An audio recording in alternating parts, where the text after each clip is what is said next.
Shalom keluarga Saat Teduh. Saya yakin sudah menunggu dari tadi.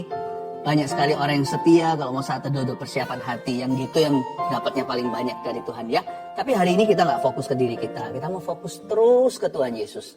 Saya buka rahasia ya. Bila Yesus ditinggikan dan dia jadi fokus utama satu-satunya, malah banyak perkara-perkara Allah yang terjadi di hidup kita. Saya baca dulu kesaksian hidup dari beberapa keluarga Saat Teduh yang mengirimkan kesaksiannya.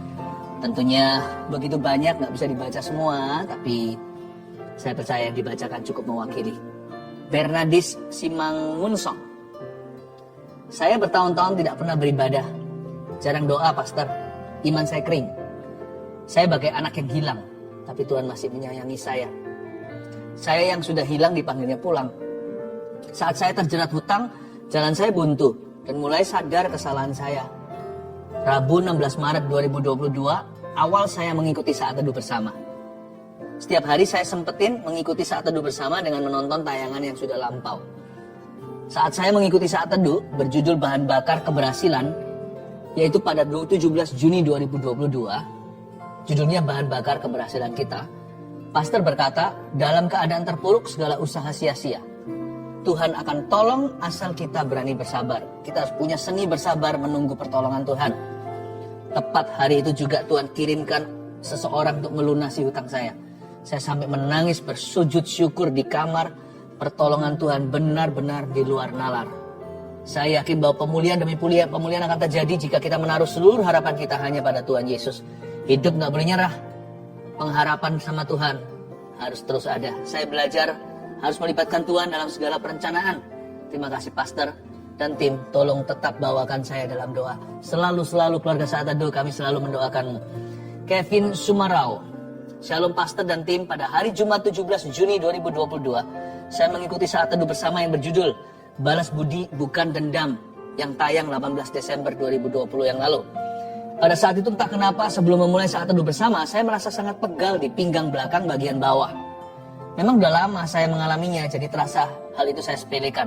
Singkat cerita, saya ikut Saat Teduh bersama, tiba-tiba pastor mengatakan, ada orang yang tulang punggungnya Tuhan sembuhkan sekarang, di dalam nama Yesus. Seketika juga pada saat itu saya masih kurang merasa bahwa itu untuk saya. Tapi saat pastor menambahkan juga, kebiasaan buruk untuk mengeluh, langsung saya tahu kalau itu saya. Tiba-tiba badan saya dikit demi sedikit dari bungkuk menjadi terangkat dan merasakan ada jamahan di bagian tulang saya. Puji Tuhan Yesus, punggung saya dan pikiran negatif yang selalu ada pada saya itu seketika juga hilang. Sungguh Tuhan baik. Semoga yang lain juga bisa merasakan mujizat dari Tuhan. Wah, puji Tuhan ya, mujizatnya terjadi di dua dimensi. Fisiknya dijamah, sifatnya berubah. Tuhan itu baik. Yuli. Shalom pastor dan tim, saya dari agama berbeda, namun beberapa kali kami ikut KKR pastor ketika di Surabaya Barat. Ketika ada Saat Teduh bersama pada awal pandemi, saya sekeluarga termasuk mama sering mengikutinya. 7 April 2022, mama saya jatuh di kamar mandi. Tulang panggul patah dan 9 April mama saya operasi. Tetapi beberapa jam setelah operasi, mama saya tidak sadar karena banyak lendir di paru-paru dan mama masuk ICU. Dari hasil CT scan, mama divonis stroke karena tangan dan kaki kanan tidak meresponi. Mulai saat itu saya mengirimkan terus doa via live chat. Tanggal 19 April mama pulang ke rumah tapi masih dalam kondisi pakai sonde, kateter, dan tidak bisa gerak dan tidak bisa komunikasi.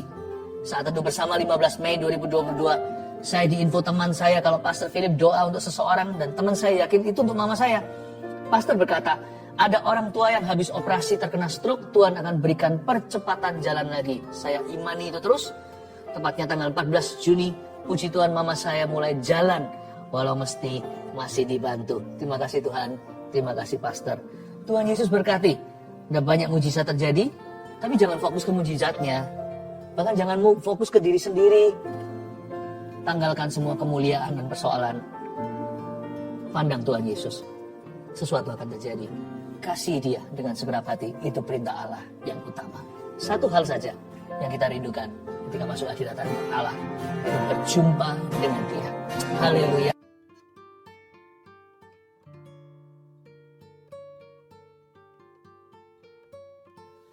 Selamat malam semua. Apa kabar? Shalom, shalom. Dan kalau yang nggak live nanti menyaksikan video ini, Di jam berapapun Anda menyaksikan ini, Tuhan ada di situ.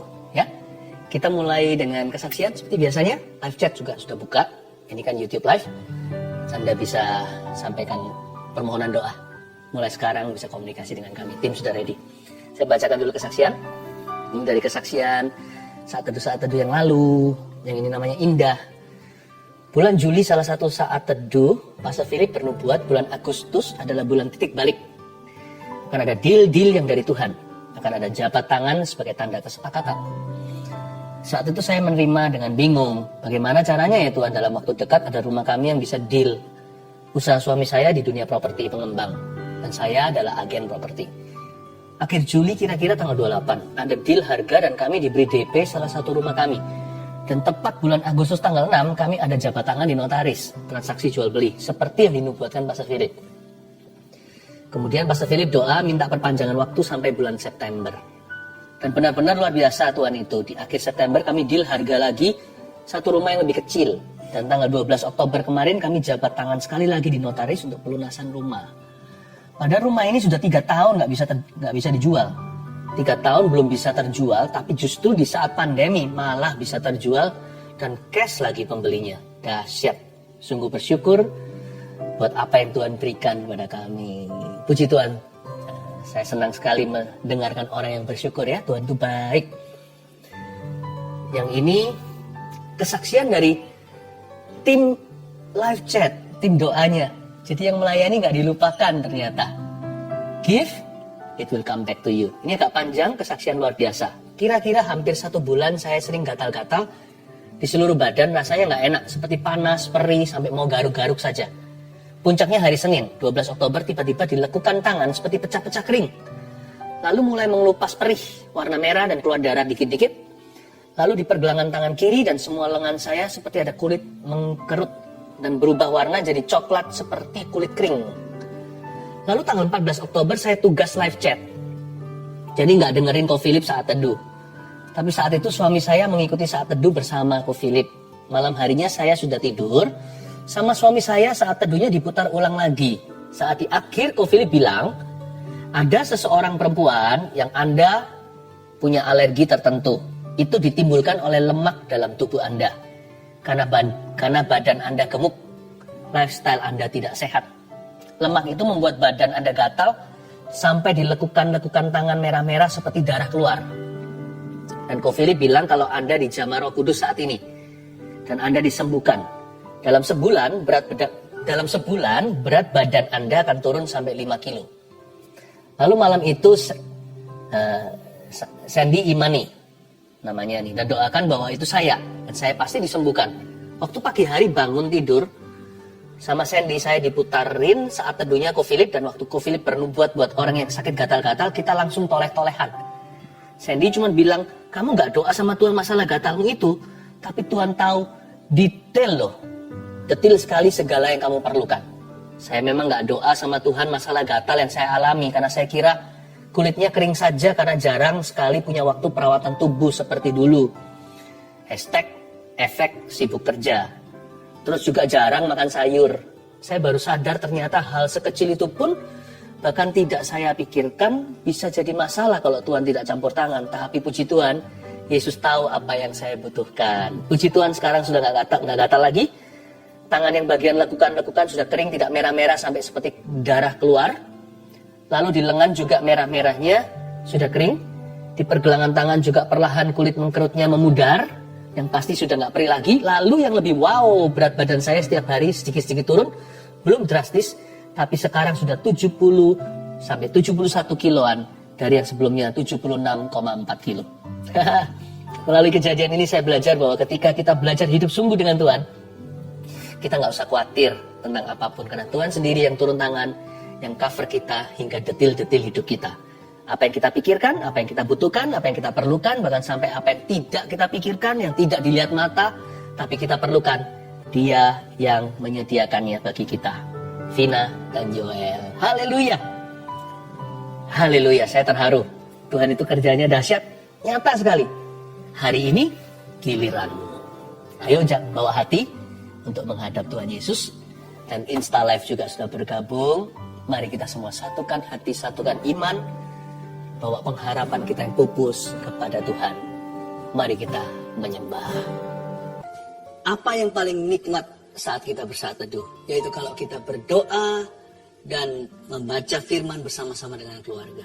Saya berharap Anda satu keluarga juga sama-sama sudah siap menerima firman Tuhan hari ini. Saya bacakan dulu kesaksian untuk menguatkan Anda sekalian, sehingga berkat Tuhan akan mengalir dengan limpah, bahkan di dalam rumah tangga setiap keluarga saat teduh tercinta. Saya bacakan ya. Herlianti memberi kesaksian begini. Sejak saat saya mulai ikut saat teduh bersama, saya merasakan mujizat Tuhan. Ketika pastor doakan orang yang asma dan infeksi saluran kantong kemih, saya imani. Dan tanpa sadar saya sering kambuh infeksi saluran kantong kemih. Ternyata setelah didoakan pastor, tidak pernah kambuh lagi. Saya percaya Tuhan Yesus sudah sembuhkan saya. Anak saya dulu, kalau dia batuk dan tidak cepat diberi obat, biasanya bisa sampai sesak nafas. Dokter pernah bilang itu asma. Namun sekarang asma itu sudah tidak kambuh lagi. Walaupun anak saya kena batuk, puji Tuhan Yesus, Ia sudah sembuhkan kami. Terima kasih Tuhan. Terima kasih Pastor Philip. Tuhan Yesus memberkati pelayanannya. Haleluya. Asma, batuk, sakit apapun, yang ringan maupun berat, dalam Kristus selalu ada harapan ya. Ibu Linda, saya didiagnosa positif COVID-19 di awal Juni 2021. Awalnya, saya tidak merasa gejala apa-apa. Ketika saya konsultasi dengan dokter penyakit dalam, tidak ditemukan tanda-tanda penyakit COVID-19 itu. Dan saturasi saya pun baik-baik saja. Namun rasa takut dan sakit serupa mah itu selalu muncul saat subuh. Sakit sekali rasanya, sampai-sampai saya kesulitan untuk bernafas. Suami saya yang berbeda kepercayaan mulai mendoakan saya dan meminta saya mempercayai keyakinannya. Namun saya menolaknya dan tetap teguh percaya bahwa Tuhan Yesuslah satu-satunya juru selamat. Suatu hari ketika saat saya menyaksikan saat teduh bersama, Pastor Philip Mantova bernubuat tentang seorang ibu yang minum obat penenang dan obat mah, ibu itu akan sembuh total. Saya dikuatkan dan beriman bahwa hal itu adalah nubuatan untuk saya. Semenjak hari itu, rasa sakit dan kekhawatiran berlebihan itu perlahan-lahan hilang. Dan saya sudah jarang minum obat lagi. Jiwa saya makin dikuatkan, terutama melalui persekutuan dalam CG. CG di sini cell group ya. Banyak orang memiliki masalah jauh lebih pelik dari saya, tapi kami semua dapat tetap saling menguatkan. Saya percaya hanya Tuhanlah andalan saya. Haleluya. Bukan hanya disembuhkan, tapi juga memperoleh komunitas rohani yang saling menunjang. Puji Tuhan ya, saya berdoa juga keluarga saat teduh tidak ada satupun yang yatim piatu rohani. Semua akan menemukannya. Saya percaya Tuhan memberi kita rumah, bukan hanya di sorga, tapi juga di bumi ini. Yaitu saudara seiman yang peduli. Elita Siregar. Shalom, saya seorang ibu rumah tangga yang selama 10 tahun dipercayakan Tuhan merawat seorang anak cerebral palsy. Selama 10 tahun itu pula saya terus melanjutkan kuliah. Bukan untuk berkarier, melainkan untuk meneliti anak saya. Pada 7 Juli 2021, anak saya meninggal. Saya hampir depresi. Saya merasa semua yang saya lakukan dan harapkan sia-sia dan ingin mati menyusul anak saya. Dalam kedukaan yang dalam tanpa sengaja tayangan ulang siaran saat teduh bersama tentang bebas dari depresi muncul di YouTube. Saya skip, tapi muncul lagi dan lagi. Tanpa minat saya klik dan menonton tayangan itu. Di luar dugaan, firman yang disampaikan saat itu mengubah sikap hati saya. Saya kembali bangkit karena Tuhan belum selesai dengan saya. Kemudian saya ikut ujian CPNS pada tanggal 25 Desember 2021 dan dinyatakan lulus sebagai dosen di salah satu universitas negeri di Depok, Jawa Barat. Saat ini saya yang dahulu hanya seorang ibu rumah tangga telah mulai mengajar di tempat yang baru dan hingga saat ini saya adalah jemaat saat teduh bersama Pastor Philip. Haleluya. Puji Tuhan ya, saya hatinya berbunga-bunga kalau mendengarkan kesaksian seperti ini. Ingin segera mencium kaki Yesus dan berkata terima kasih, semua adalah karena perbuatanmu. Kalau orang lain ditolong, keluarga kita juga. Mari kita masuk ke hadirat Allah. Come on guys, let's worship Jesus together. Jadikan ku hamba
Jadikan ku hamba setia kepadamu. Jadikan kami hamba yang setia kepadamu. Kami tahu diri kami ini hanya orang berdosa. Hati kami ini gelap Tuhan. Tapi karena kasih-Mu, Kau menyelamatkan kami. Selama-lamanya kami berhutang budi.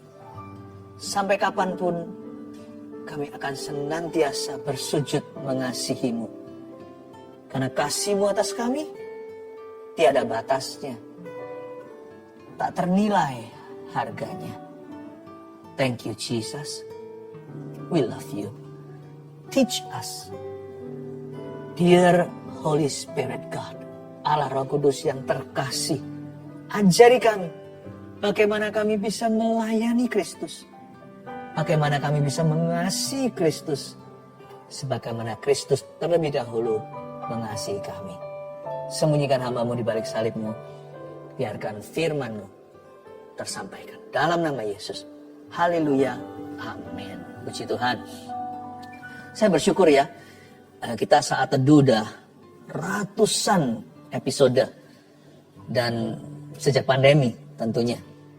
Dan kemana-mana kalau saya pergi, saya ketemu dengan keluarga saat teduh selalu disapa. Ada juga yang menyapa saya, wah ini gembalaku, gembala saat teduh. Saya sangat-sangat merasa terhormat sekali, padahal kami hanya pelayan Tuhan. Ada juga yang nangis dan berkata, akhirnya bisa ketemu. Saya juga ikut nangis kadang-kadang dengan berlinang air mata. Lalu kami foto-fotoan segala.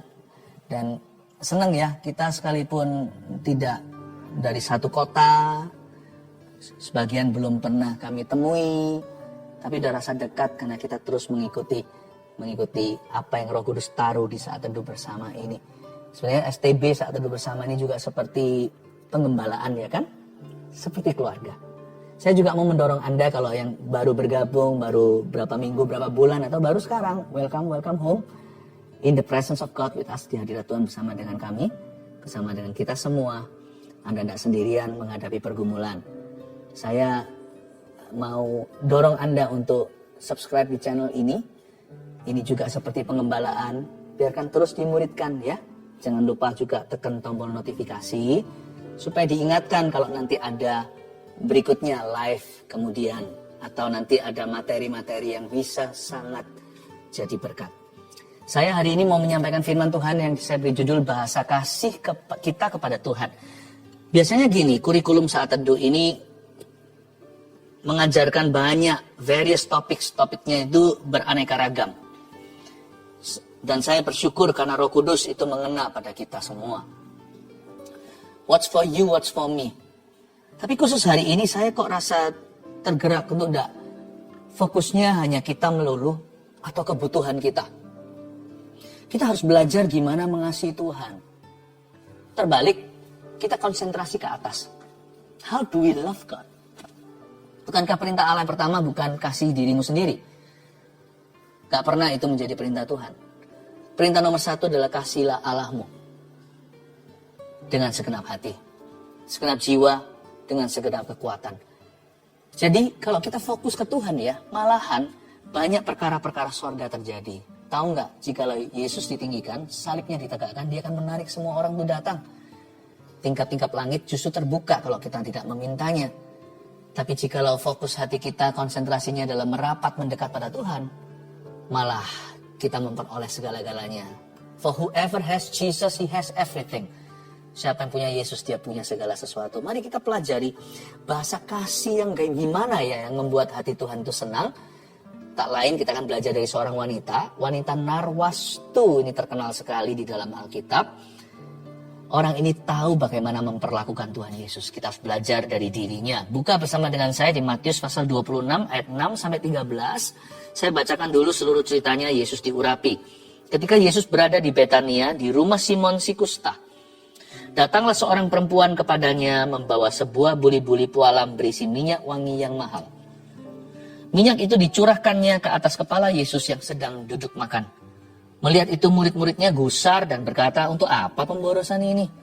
Sebab minyak itu dapat dijual dengan mahal dan uangnya dapat diberikan kepada orang-orang miskin. Tetapi Yesus mengetahui pikiran mereka lalu berkata, mengapa kamu menyusahkan perempuan ini? Sebab ia telah melakukan suatu perbuatan yang baik padaku. Karena orang-orang miskin selalu ada padamu, tapi aku tidak akan selalu bersama-sama kamu. Sebab dengan mencurahkan minyak itu ke tubuhku, ia membuat suatu persiapan untuk penguburanku. Aku berkata kepadamu, sesungguhnya di mana saja Injil ini diberitakan di seluruh dunia, apa yang dilakukannya ini akan disebut juga untuk mengingat dia. Kita lihat lagi ayat 6. Ketika Yesus berada di Betania, kota kejadian ini namanya Betania. Betania, jemaat saat teduh, adalah Betania itu sebuah kota di sebelah selatan dan dia itu dekat sekali. Ini kota yang arti namanya itu bagus dan indah. Betania itu artinya house of welcome. Jadi setiap kejadian di Alkitab ini profetik sekali. Bukan kebetulan-kebetulan. Semua kebetulan ini dirancang oleh Tuhan. Tuhan masuk ke rumah saat itu. Wanita ini juga tidak dirancangkan datang. Ini bukan tamu yang diundang. Dia tiba-tiba muncul aja. Kok bisa kebetulan tempatnya juga bernama House of Welcome. Jadi kita pelajari sesuatu tentang Betania.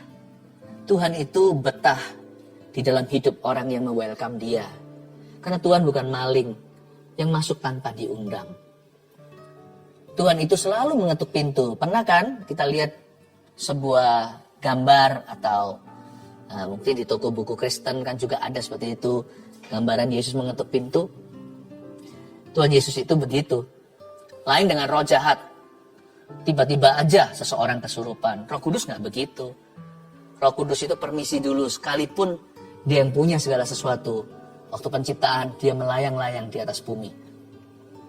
Tetapi Tuhan itu selalu menunggu welcome kita. Saya jadi ingat lagu bahasa Inggris gini sih, come and make my heart your home. Mari buat hatimu rumah di mana Tuhan betah. Lagu itu bunyinya, arti liriknya begitu. Mari kita welcome home Tuhan. Kalau di gereja kami, di gereja kita, gereja Mawar Sharon, setiap orang-orang baru yang datang selalu disapa welcome home. Orang-orang lama datang pun merasa di welcome. Tuhan tuh suka sekali tinggal bersama dengan orang yang welcome dia. Makanya jangan keraskan hati, minta Tuhan lembutkan senantiasa agar Yesus mau tinggal di dalam diri kita. Di Betania, di rumah Simon si kusta, host atau tuan rumahnya dulu pernah sakit kusta. Sakit kusta itu nggak bisa sembuh. Berarti si tuan rumah ini disembuhkan oleh Tuhan Yesus karena tidak ada orang lain yang bisa menyembuhkan orang kusta kecuali Yesus Kristus. Ini penyakit yang nggak ada obatnya. Karena itu orang yang pernah kusta, gak mungkin ada orang berani ke sana. Kecuali dia sembuh beneran. Dan juga kalau orang ini masih kusta, semua teman pasti hengkang. Tapi dia hari itu bisa welcome semua undangan. Di rumah Simon si kusta. Luar biasa lah ya pelayanan Tuhan Yesus itu. Si kusta bisa sembuh. Tidak ada yang mustahil dengan Tuhan. Tuhan bisa berbuat apapun, melakukan mujizat apapun.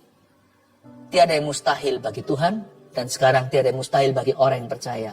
Apakah Anda percaya Tuhan sanggup melakukan mujizat? Yang kusta aja sembuh. Tapi di cerita ini nanti, yang sembuh, yang sehat, malah kusta hati. Nanti kalau kita pelajari, murid-murid gusar ketika seorang wanita ekspresi kasih. Mungkin di dalam hati mereka ada cemburu atau iri, merasa, kenapa Yesus populer sekali? Kenapa dia diperlakukan begini? Karena mereka kan masih bimbang antara Yesus itu Tuhan atau hanya manusia biasa. Kadang-kadang mereka percaya, terkadang mereka ragu. Tapi hari itu seorang wanita ekspresi kasih melebihi mereka semua digabung jadi satu. Hati mereka berkecamuk. Tercampur baur semua perasaan. Iri pasti ada, cemburu rasanya. Emangnya kamu aja yang bisa gitu sama Yesus. Ya. Tapi wanita ini gak peduli. Dia tetap memberikan pada Tuhan yang terbaik dari hidupnya. Datanglah seorang perempuan kepadanya. Membawa sebuah buli-buli pualam berisi minyak wangi yang mahal. Dia bawa minyak wangi yang mahal. Minyak itu dicurahkannya ke atas kepala Yesus yang sedang duduk makan. Minyak wangi yang mahal ini, Alkitab mencatat sebagai minyak narwastu yang harganya saat itu 300 denari. Jadi kalau hari ini dikurskan ya, memang gak ada minyak mahal semahal. Setahu saya gak ada sih minyak wangi semahal itu hari ini. Tapi mungkin kalau dikurskan zaman dulu, itu minyak yang mereka mungkin pecahkan sekali. Misalnya orang kaya punya koleksi, itu hanya dipecahkan nanti ketika mereka menikah. Contohnya, sekali seumur hidup, itu sebagai memori. Jadi seperti champagne yang dibuka, nggak tentu diminum, tapi champagne yang mahal, orang-orang yang berada. Ini adalah minyak yang disimpan oleh wanita itu yang mungkin dikecewakan berkali-kali oleh laki-laki. Tapi Yesus beda. Hubungan Yesus itu sama kita semua, itu dia juru selamat dan Tuhan. Hubungannya itu bukan seperti manusia, hubungan romantis atau apa, bukan. Dia itu bapaknya semua. Dan wanita ini merasakan Bapa di dalam Yesus Kristus itu. Dan dia simpan ini. Dan dia pecahkan minyak itu. Harganya kurs hari ini 55.000 USD. Sekitar hari ini kalau rupiah 700 juta. Nggak main-main. Ini bukan minyak wangi untuk semprot-semprot wangi-wangian. Ini minyak wangi sebagai cetusan. Misalnya ada orang waktu hari pernikahan anaknya, dia buka wine yang paling mahal. Harganya ratusan juta atau bahkan miliar. Mungkin tidak semua kita, mungkin sebagian besar kita tidak pernah sanggup yang gituan. Saya juga nggak bisa. Tapi ini wanita bukan kaya raya. Wanita ini punya mimpi. Setiap perempuan kan selalu mendambakan, suatu hari aku akan bahagia. Suatu hari aku akan ketemu sama orang yang gak akan mengecewakan. Dia kira nanti itu calon suaminya. Bukan, ternyata Tuhan saja yang bisa isi kekosongan hatimu. Bukan suamimu, bukan istrimu, bukan harta kekayaan, bukan temanmu, bukan sukses kerjamu, dan bukan pujian manusia sekelilingmu. Bukan pengakuan. Dia menemukan bahwa akhirnya hanya Tuhan. Makanya itu dia tuangkan minyak ini di atas kepala Yesus. Ini bukan kurang ajar. Kalau di dalam culture kebudayaan kita, itu kurang sopan ya kan? Misalnya ada seorang public figure, tokoh masyarakat, atau orang yang dituakan. Lalu kita tuangkan ke kepala apa-apaan. Tapi zaman itu, kebudayaan Timur Tengah itu beda. Apalagi Israel. Siapa menuangkan minyak ke kepala seseorang, justru orang itu menundukkan diri pada orang kepada siapa dia tuangkan minyak. Yang menuangkan minyak ke kepala itu berarti mencetuskan bahwa orang tersebut yang dia minyaki adalah raja atas hidupnya. Daud kan dituangkan ke kepala minyaknya. Bahkan Saul juga oleh Samuel, nabi itu. Wanita ini mencetuskan, Yesus, engkaulah raja atas hidupku. Memerintah dengan rohmu. Kau kalahkan semua musuh-musuhmu. Sekarang ku percaya dan ku sembah kau. Engkau raja, raja selama-lamanya. Dia curahkan, dia pecahkan. Bahkan itu bukan wedding day-nya atau wisuda. Itu dia tidak pecahkan untuk acara bagi dirinya. Dia habiskan semua itu hanya sebagai satu ekspresi kasih. Satu kali saja. Kepada Yesus Juru Selamat yang hidup.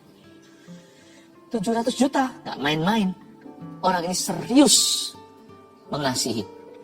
Melihat itu murid-muridnya gusar semua dan berkata, untuk apa pemborosan ini yang saya sebut kusta hati?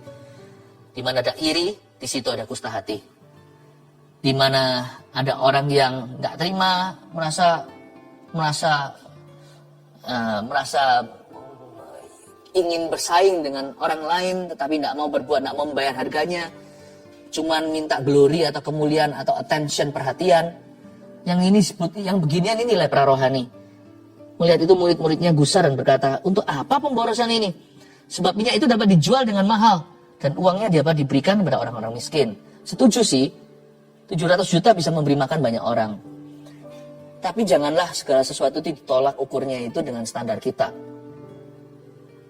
Tuhan Yesus kalau mau memberi orang-orang miskin makan, bahkan nggak perlu 700 juta. Nggak perlu 55.000 USD itu. Dari 5 roti 2 ikan aja, nggak usah 55.000 uang Amerika. Dia bisa pecah-pecahkan. Orang-orang miskin 5.000, 20.000 totalnya dengan wanita dan anak-anaknya. Itu bisa makan semua. Tapi apa yang kita persembahkan kepada Tuhan itu tolak ukurnya bukan pada kita. Tapi tolak ukurnya pada Tuhan. Jangan pernah kalau kita mau ekspresi kasih itu kita mikir ntar orang lain mikir apa. Nggak usah selalu kita tunduk pada standar orang. Tentunya ekspresi itu semua juga harus sesuai dengan yang diajarkan Alkitab. Kita nggak boleh liar. Tapi kalau kita mau patuh sama firman Tuhan aja, kadang-kadang kita takut apa kata orang. Nanti perspektif mereka, gambar diriku gimana? Opini dunia berkata apa? Jangan takut. Kalau hatimu mengasihi, hanya Kristus yang kau peduli. Apa katanya? Apa kata firman tentang hidupmu berbicara lebih keras, lebih jelas, lebih tegas daripada apa kata seluruh dunia terhadapmu hari ini. Melihat itu murid-muridnya gusar dan berkata, untuk apa pemborosan ini? Sebab minyak ini dapat dijual dengan mahal dan uangnya dapat diberikan kepada orang-orang miskin. Wah, betul sih. Tapi dalam konteks ini, logika mereka nggak masuk sama kerajaan Allah. Karena Tuhan layak mendapatkan yang terbaik. Saya masih ingat sebuah cerita waktu Daud menari-nari seperti menari-nari dengan sungguh-sungguh. Istrinya sendiri Mika berkata, apa-apaan ini Baginda menari seperti orang gila, seperti orang gak waras. Lihat itu semua wanita-wanita Israel memandangimu dengan begitu. Sejak dia ngomong gitu, mandul dia tidak bisa punya anak. Satu pun keturunan tidak ada. Tuhan tutup kandungannya. Kenapa begitu? Karena kita nggak bisa komentari kasih orang terhadap Tuhan. Kalau kita merasa iri ya sana loh, kasih Tuhan dong. Kalau memang kita merasa emangnya dia aja yang bisa, kenapa kita nggak mengasihi aja daripada komentar, ya kan? Inilah yang Tuhan cari pada kita hanyalah ketulusan kita, kemurnian kita, kesungguhan kita. Jangan takut dihakimi manusia, sebab Allah yang bela. Minyak itu dapat dijual dengan mahal. Semua diukur dari diri mereka. Jangan bersandar pada pengertianmu sendiri. Tetapi Yesus mengetahui pikiran mereka, lalu berkata, mengapa kamu menyusahkan perempuan ini? Sebab ia telah melakukan sesuatu perbuatan yang baik padaku, ya kan? Orang lain lihat fanatik, tapi Tuhan melihatnya mulia. Kalau kita sebut orang lain fanatik misalnya, maka kalau kita sebut orang lain fanatik, ukurannya apa? Kalau menurut saya dari sisi Tuhan kita semua selalu kurang. Bahkan dikatakan for all have fallen short dalam kitab Roma, surat Paulus kepada jemaat di Italia. Paulus mengatakan bahwa kita semua itu selalu kurang. Kasih karunia Allah yang menjemput kita. Fanatik menurut orang, ngapain sih sungguh-sungguh sama Tuhan? Biasa aja lah. Dari sisi Tuhan kita semua itu orang berdosa yang selalu berhutang budi sama dia. Jadi sama Tuhan itu gak bisa overdosis, gak bisa berlebihan. If you must love the Lord, love wholeheartedly. Kalau kita harus mencintai Tuhan, kasih sepenuhnya. Sepenuh aja kurang-kurang loh dari sisi sana. Kita punya kasih pengabdian kita itu diterima bukan karena heboh gimana, bukan karena kita itu hebat, bukan karena suci. Itu karena Tuhan dari sisi situ mengalah, ya oke. Menurut kita bagus. Anak kecil waktu gambarkan tuh papanya waktu dia masih balita. Wah dia bangga kasihkan ayahnya. Tapi dari sisi ayahnya itu karena ngalah. Gambar itu sama sekali gak bagus. Coret-coretan. Krayon-krayonnya belepotan. Sebagus-bagus apa dari sisi manusia mahal atau apa. Dari sisi Tuhan itu yang mulia. Kita orang berdosa itu gak ada apa-apanya. Malaikat lebih bagus. Malaikat lebih bisa. Malaikat lebih indah. Makanya jangan nilai sesuatu itu sembarangan. Tapi kalau kita tulus sama Yesus itu diterima sama Tuhan. Karena orang-orang miskin ayat 11 selalu ada padamu. Tetapi aku tidak akan selalu bersama-sama kamu. Sebab dengan mencurahkan minyak itu ke tubuhku, ia membuat suatu persiapan untuk penguburanku. Betul sekali loh. Ayat 11 dan 12 ini fakta. Dan Yesus bernubuat sangat tepat. Gini loh, guys gitu ya, kira-kira Tuhan bicara sama semua his fellow students, murid-muridnya. Orang miskin itu selalu ada. Janganlah gurui Tuhan. Tuhan lebih cinta orang miskin daripada kita. Orang kaya ada yang lebih kaya, orang miskin ada yang lebih miskin. Jadi kita tuh mau nilai sama apa? Kalau kita melihat orang yang punya sesuatu kita tidak punya, tidak miliki, kadang-kadang kita malu untuk mengakui kita iri. Jadi kita tuduh dia sesuatu terhadap orang miskin di bawah kita. Itu loh nggak peduli, kan gitu. Nah tentu kalau itu didapatkan dari halal, kalau itu dapatkannya dengan cara yang benar dan itu berkat Tuhan dalam kehidupannya, belajar untuk bersuka cita untuk orang lain. Ya, prosperity mentality itu nggak bagus. Demikian pula poverty mentality juga bukan dari Tuhan. Mentalitas kemakmuran maupun kemiskinan bukan dari Tuhan sama-sama. Yang dari Tuhan itu mentalitas kebenaran. Janganlah kebenaranmu itu diukur dengan diri sendiri. Sebab kita akan merasa benar sendiri. Kebenaran kita harus diukur dengan Tuhan dan dengan firman. Maka kita tahu untuk mawas diri. Sebab siapa yang kita tuduh di atas misalnya. Kita sendiri kalau dituduh sama yang di bawah-bawah. Seperti zaman dulu kelaparan di Afrika.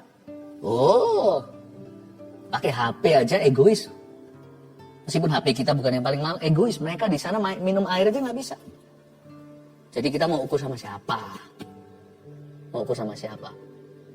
Makanya kita itu tidak boleh kepo soal begini. Kalau kita mau sungguh-sungguh dikenan sama Allah, fokus sama Tuhan, berkaca, bercermin dengan kebenaran, imanmu akan bertumbuh dengan sehat. Saya rasa apa yang saya sampaikan ini akan membuat hati banyak orang jadi lebih baik, jadi lebih benar. Dan kita-kita yang sudah di jalan yang benar akan semakin diteguhkan. Bahwa bahasa kasih kita kepada Tuhan itu seringkali tercampur baur dengan bahasa hati manusia yang salah. Saya ingin murnikan dulu dari tembaga supaya keluarnya emas murni.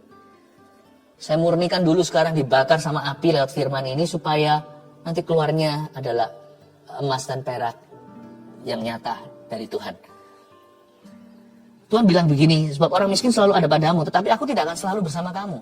Betul sih, sebab dengan mencurahkan minyak itu ke tubuhku, ia membuat suatu persiapan untuk penguburanku. Tepat sekali. Yesus ngomong gini, kalian jangan ganggu. Nanti ketika kalian sadar, oh iya, aku harusnya mengurapi Tuhan, harusnya aku berikan pada Tuhan persembahan ini dari hidupku, waktu itu udah telat. Wanita ini kan mencurahkan minyak narwastu ke atas kepala Yesus. Nanti ketika Yesus mati, ada pula wanita-wanita yang datang ke kuburan membawa rempah-rempah untuk meminyaki ya, tubuh Tuhan atau jenazah. Tapi mereka nggak sempat karena sudah kedahuluan kebangkitan. Ingat ya itu. Kalau kita mau mengasihi Tuhan itu jangan esok hari. Someday I will serve the Lord. Suatu hari aku melayani Tuhan. Nggak bisa. Hari ini. This is the day that the Lord has made. Hari ini harinya Tuhan. Mari kita bersukaria. Mau syukur itu jangan esok. Jangan nanti. Kalau sudah diberi itu, diberi ini. Kalau sudah lewat dari masalah. Syukur itu sekarang. Mau mengasihi Tuhan itu sekarang. Mau melayani itu Tuhan itu sekarang. Tapi aku masih muda. Aku masih mau bahagia. Siapa bilang melayani Tuhan nggak bisa happy? Malah justru holy itu pasti lanjutannya happy. Sebab orang yang menjaga kekudusan pasti puas batinnya tanpa tuduhan. Jangan berkata nanti, karena nanti nggak tentu ketemu sama Tuhan. Apa sih garansi kita hidup besok pagi? Nggak ada jaminan. Bahkan nggak ada jaminan 1 menit ke depan. Tiba-tiba kalau kita kena serangan jantung lalu meninggal gimana? Nggak ada orang yang tahu. Ada orang tidur, nggak bangun lagi kok. Nggak ada sakit gimana, nggak mengerang. Udah. Nggak melihat matahari gitu aja keesokan hari. You can never know. Kalau kita mau mencintai Tuhan now, mau mengasihi Tuhan sekarang. Tuhan berkata orang miskin selalu ada, aku gak selalu bersamamu karena Yesus akan mati di kayu salib. Sebab dengan mencurahkan minyak ini, ia membuat suatu persiapan untuk penguburanku. Nanti kamu mau datang, tubuhku sudah gak di situ. Betul kan? Wanita-wanita datang bawa rempah-rempah pagi-pagi padahal itu hari Minggu pagi buta. Mereka datang ke kuburan, kuburnya ada kosong. Tinggal kain lampin itu yang sudah dilipat. Malaikat, dan di situ duduk malaikat yang berkata dia sudah mendahuluimu ke Galilea. Telat. Beberapa wanita yang mau memberi rempah-rempah terlambat, udah nggak ketemu tubuh Tuhan. Tidak ada selalu kesempatan untuk mengasihi Tuhan. Ambil setiap kesempatan itu, bahasa kasihmu itu penuh. Nanti saya akan tunjukkan bahasa kasihnya, saya rangkumkan seperti biasa 1, 2, 3 agar ada gampang. Sekarang kita nge-flow dulu ngalir supaya apa yang saya sampaikan di depan ini mengubah perspektif, mengubah attitude sikap hati kita dulu. Lalu nanti saya kasih teknis praktisnya. Aku berkata kepadamu ayat 13, sesungguhnya di mana saja Injil ini diberitakan di seluruh dunia, apa yang dilakukannya ini akan disebut juga untuk mengingat dia. Jadi, apa yang saya sampaikan sekarang di saat teduh bersama hari ini, 100% kehendak Allah. Lewat ayat 13, dipastikan bahwa di mana saja Injil diberitakan, kapan saja orang buka Alkitab, selalu akan ada yang digerakkan untuk khotbahkan cerita ini lagi. Atau untuk ajarkan perikop cerita minyak narwastu ini. Selalu akan ada orang-orang hamba-hamba Tuhan, pengkhotbah-pengkhotbah, pengajar-pengajar dalam tubuh Kristus yang hatinya diberikan dorongan untuk menceritakan ulang apa yang wanita ini lakukan. Jadi saya percaya hari ini adalah kehendak Tuhan. Memang di saat teduh bersama yang kali ini saya tidak fokusnya misalnya suatu judul bagaimana bisa sukses atau damai sejahtera atau jangan cemas hatimu atau gimana. Tapi kali ini fokusnya bahasa kasih kita kepada Tuhan. Saya ingin di saat teduh sekarang ini saya ajari keluargaku tercinta, keluarga saat teduh, jemaat terkasih, gimana how to love God. How to love God. Yang pertama, bahasa kasih kita kepada Tuhan. Nomor 1 tuliskan, ya, tidak perhitungan dengan Tuhan. Kalau kita mengasihi Tuhan, kita tidak akan perhitungan. Orang yang berkata, aku melayani Tuhan kok diizinkan ini terjadi. Itu orang melayani bukan dari kasih. Percumalah, kata Paulus di 1 Korintus 13. Sekalipun kalau kita memberi tubuh kita untuk dibakar demi Kristus, kalau kita tidak punya kasih, kita seperti tong kosong nyaring bunyinya, seperti gemerincing saja, tanpa makna. Jikalau kita punya segala pengetahuan, berbicara di dalam bahasa malaikat, jikalau tidak punya kasih, semua itu sia-sia. Orang yang punya kasih, orang yang mengasihi Tuhan, bahasa kasih kepada Tuhan itu bunyinya begini, tidak perhitungan. Sebab kasih itu agape love, itu tanpa pamrih. Seperti kasih Yesus ke kita kan gak ada pamrih. Buktinya Tuhan mengasihi banyak orang masih belum mau kenal Tuhan. Tidak sedikit pula yang mati binasa menolak Kristus sampai kuburan. Tuhan tetap mati kan bagi orang-orang itu. Buktinya Tuhan mati bagi mereka. Kalau mereka terima Yesus kan mereka juga diampuni kan. Berarti Tuhan mati untuk mereka, berarti berlaku darahnya. Berlaku darahnya bagi orang-orang ini. Tapi ada aja orang-orang yang tetap menolak Tuhan. Kasih itu tanpa pamrih. Kasih itu gak begini, tunjukkan dulu, wait and see. Setelah itu baru aku mencintaimu.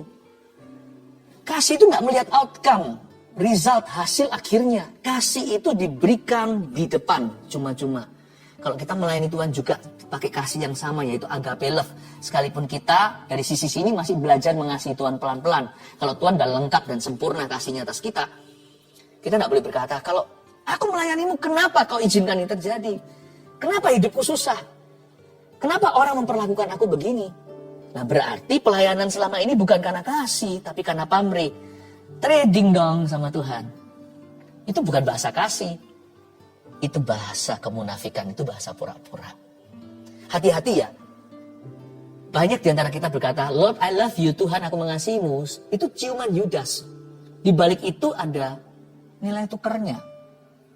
Itu seperti penggadaian atau seperti money changer atau seperti kios tukar uang, mata uang asing ke mata uang negara sendiri. Kayak begitu. Jangan pernah perhitungan dengan Tuhan. Aku udah kasih waktu sama Tuhan. Mana berkatnya? Aku udah mengasihimu begini begitu. Tidak boleh perhitungan. Mereka perhitungan sama Tuhan di murid-muridnya, bukan wanita ini. Untuk apa pemborosan ini? Minyak seperti ini loh.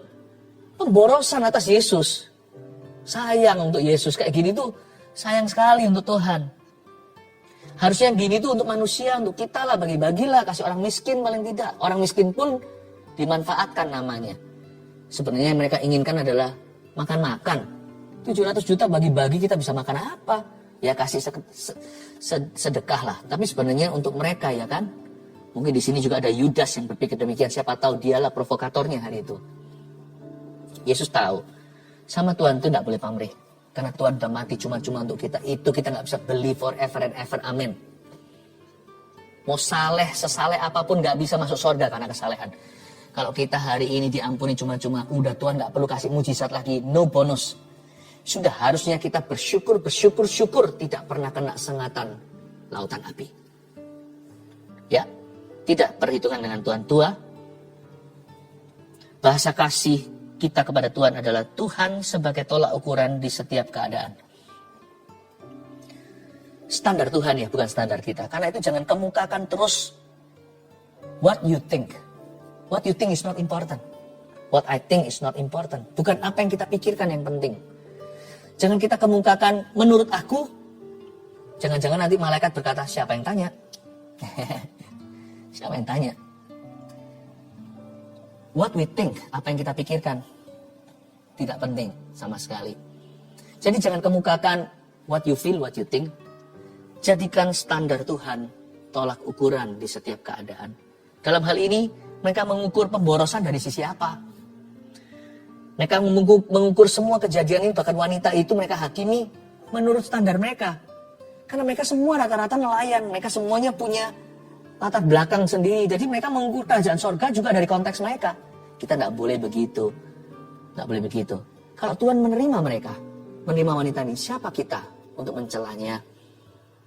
Karena itu apa yang ditinggikan sama manusia nggak tentu dimuliakan oleh Allah. Bahkan apa yang direndahkan oleh orang, bisa-bisa.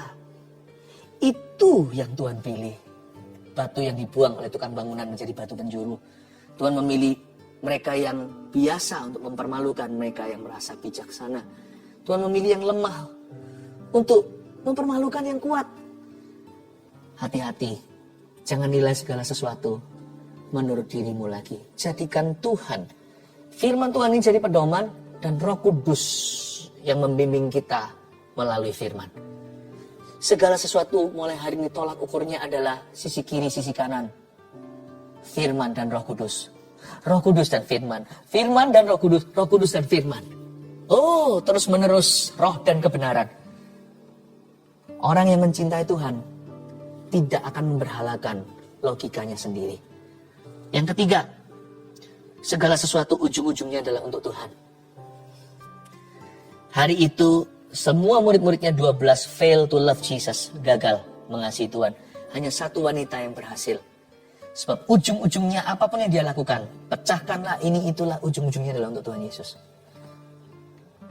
Tapi murid-muridnya kelihatannya demi Tuhan, demi pelayanan, demi orang miskin, ujung-ujungnya untuk ego atau gengsinya. Apapun yang kau lakukan, ingatlah 5 jari ini. Katakan pada diri sendiri, I do it for him. Whatever it is. Kalau kita mau mengampuni orang lain, I do this for him. Aku lakukan ini untuk dia. Saya lakukan ini untuk Yesus. 5 jari ini. Ingat setiap kali angkat tangan. Kalau saya kerja giat sekalipun saya tidak diberikan pujian, nggak dikasih promosi, naik gaji, saya akan lakukan sebaik-baiknya, tidak mencuri, tidak korupsi waktu. I do this for him.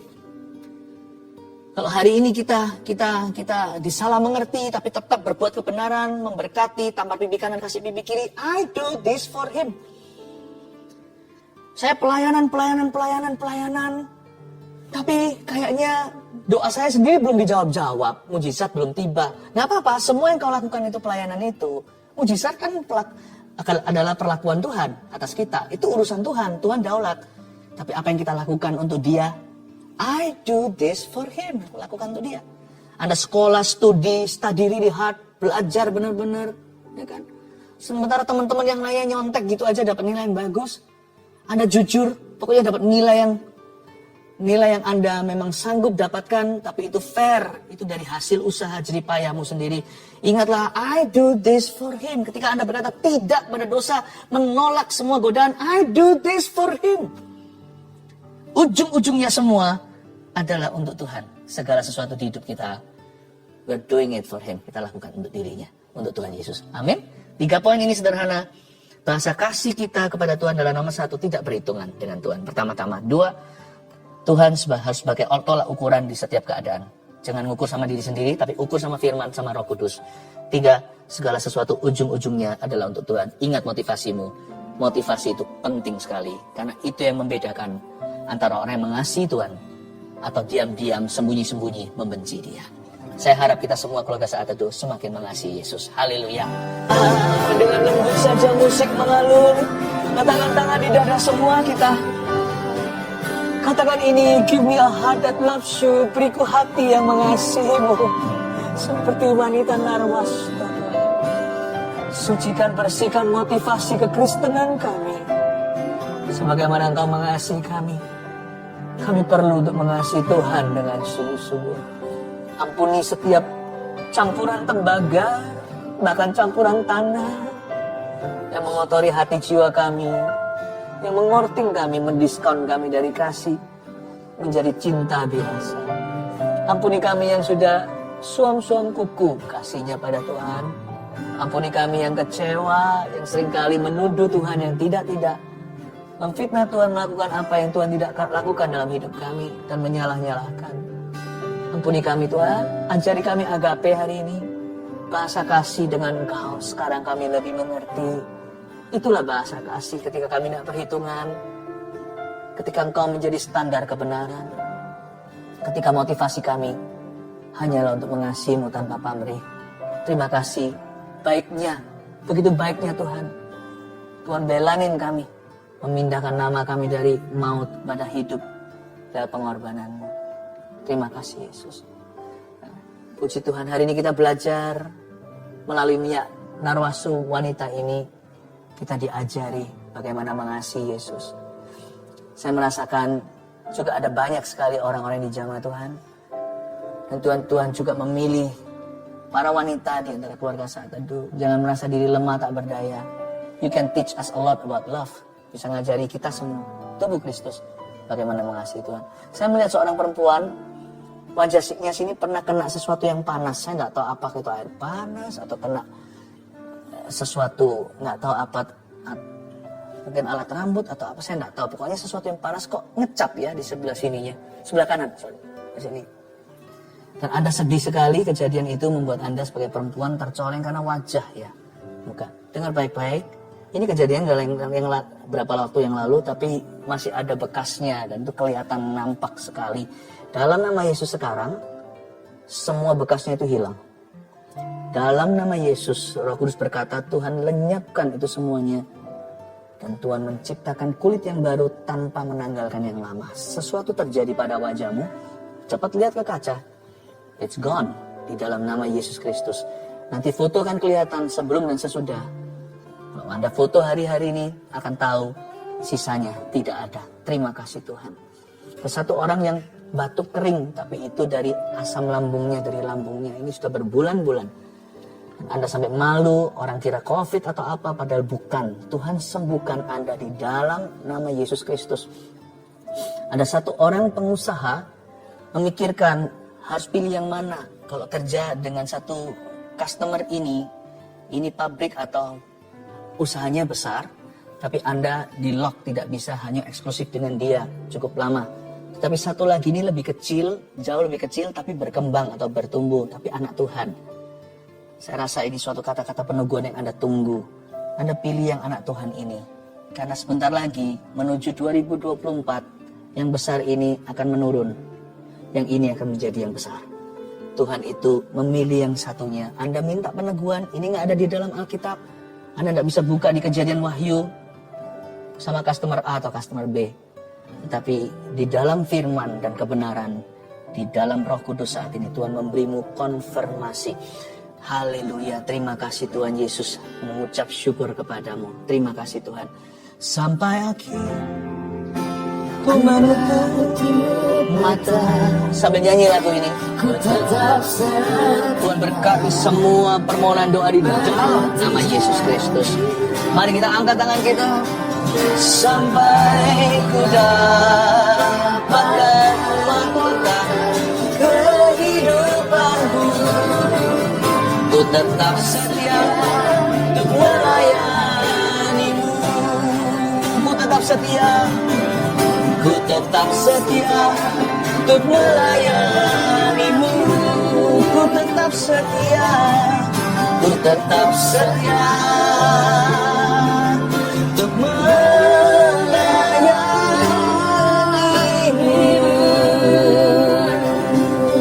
Yang mau tetap setia untuk melayani Tuhan, mari kita angkat tangan untuk menerima berkat dari Allah Bapa, Putra, dan Roh Kudus. Jemaat keluarga Saat Teduh yang sangat mengasihi Yesus Kristus, hari ini cinta kasih kita kepada Tuhan diajari untuk bertambah satu langkah kaki. Berkati dan meteraikan Tuhan menjadi suatu hubungan yang tak tergoyahkan di hari-hari ke depan. Kuserahkan keluarga Saat Teduh kepadamu, mereka milikmu, mereka jemaatmu, mereka anak-anakmu. Urapi mereka dalam nama Yesus. Haleluya. Sama-sama katakan amin. Yang satu lagi, pohon zaitun itu perlu waktu untuk bertumbuh. Nggak bisa langsung dipetik buahnya. Tapi kalau sudah bertumbuh, dia bisa lama. Pohon ini bisa sampai ratusan atau ribuan tahun. Pohon zaitun ini nggak main-main. Pohon zaitun ini adalah pohon yang bisa memberikan hasil yang sangat-sangat menguntungkan nantinya setelah tahunan. Bahkan kadang-kadang bisa 40 tahun baru dia menghasilkan buah-buah yang maksimal, minyak-minyak yang paling murni. Anak kan juga begitu kan? Waktu masih kecil dia merepotkan. Tapi kalau Anda tekun mendidik dia dalam takut akan Tuhan, dalam hikmat-hikmat dan doa, anak itu nanti bertumbuh besar, tunggu dia nanti. Ketika dia mulai dewasa 20, 30, 40, semakin matang, semakin murni. Dari dulunya merepotkan, nanti akan membuat hidup Anda ringan. Anak yang bijaksana meringankan hidup ayah ibunya. Anak-anakmu seperti tunas pohon zaitun di sekeliling mejamu.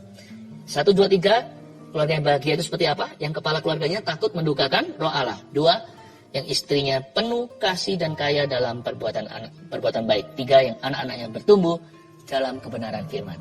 Saya percaya Anda diberkati. Amin. Mari kita sama-sama kembali menghampiri tahta Allah. Haleluya. Saya merasakan dalam roh saya ada sebuah seruan. Saya tahu itu bukan Roh Kudus tapi roh saya. Tapi kalau saya dekat sama Tuhan, saya percaya apa yang diutarakan oleh roh saya pun Tuhan akan dengarkan. Ada kata-kata menjerit begini. Keluarga Saat Teduh kali ini akan berhasil. Untuk keluarga Saat Teduh yang ingin ada program untuk punya anak, dibantu dengan medis, dan bahkan dokternya pun adalah seorang anak Tuhan. Don't worry. Seruan dalam roh saya dengarkan. Kali ini akan berhasil. Saya berdoa dalam nama Yesus. Tuhan bisa memberikan lewat mujizat.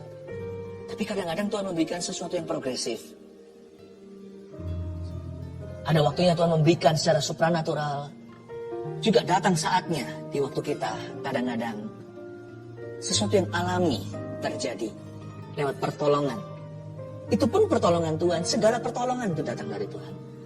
Keluarga Saat Teduh yang sedang memprogramkan untuk bayi, kali ini kau akan berhasil. Dalam nama Yesus. Terima kasih Tuhan. Semua orang yang mengharapkan anak juga, yang meminta mujizat. Sekarang juga percaya suami istri belum dikaruniai. Tadi waktu saya kasih ilustrasi 9 tahun tadi, ternyata memang ada yang 9 tahun sudah menunggu belum dapat. Dan Anda yang bukan 9 tahun, Anda bisa sama-sama dompleng iman. Gak apa-apa. Kita juga ikut. Seperti wanita Sirofenisia. Remah-remahnya pun, anjing pun makan dari apa yang jatuh dari meja Tuhan. Saya percaya ini juga untuk saya. Siapapun yang berdoa hari ini untuk keturunan yang belum mendapatkannya sekian lama, mari kita berdoa dalam nama Yesus. Bapak, aku imani suara bayi di rumahnya pasangan ini. Dalam nama Yesus berikan Tuhan tunas-tunas pohon zaitun di sekeliling meja mereka. Mulai hari ini jangan kasih satu saja, beri lebih Bapak. Dalam nama Yesus Kristus, bahkan akan ada yang mengandung twins. Padahal tidak ada sama sekali sejarah anak kembar dalam keluarganya. In Jesus name, dalam nama Yesus. Terima kasih Tuhan. Kami mengucap syukur kepadamu semua yang memasukkan permohonan-permohonan doa lewat live chat dan komentar di kolom komen. Saya berdoa semuanya untuk mengulurkan tangan ya. Kita sama-sama mengulurkan tangan. Dengan demikian kita seperti bergandeng tangan. Bapak, aku tumpang tangan dalam nama Yesus. Hamba minta ya Tuhan mujizat yang dinanti-nantikan untuk mereka. Hari inilah hari yang dijadikan Tuhan. Mari kita bersuka cita di dalamnya Tuhan Bapa yang baik. Aku percaya keluarga Saat Teduh masing-masing memperoleh satu rahmat dari Engkau. Hari ini ketika kami Saat Teduh bersama. Kasih satu rahmat, kasih satu berkat. Dalam nama Yesus. Haleluya. Haleluya, amin.